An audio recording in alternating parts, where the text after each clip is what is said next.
Ayan po guys, ipiplex ko lang po yung gawa ko kagahapon pa to. Tapos nakalimutan ko sa oven. Yan po ang aking cake na nakalimutan ko sa oven po guys.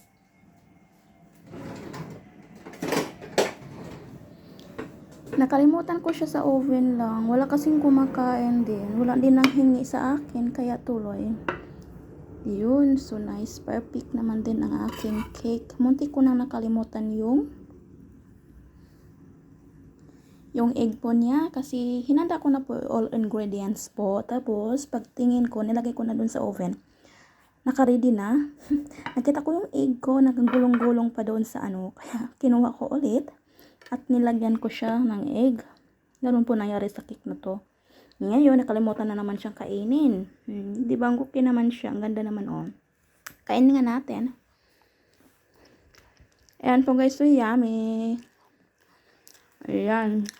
Yan ang diet po, guys. Sa sobrang diet, yan. Laging kinakain. Hindi na kumakain ng kanin, pero lahat ay matatamis. Wala pa rin pala. Mamaya, kain ko to with black coffee na mapait. Ayan po guys. No more na.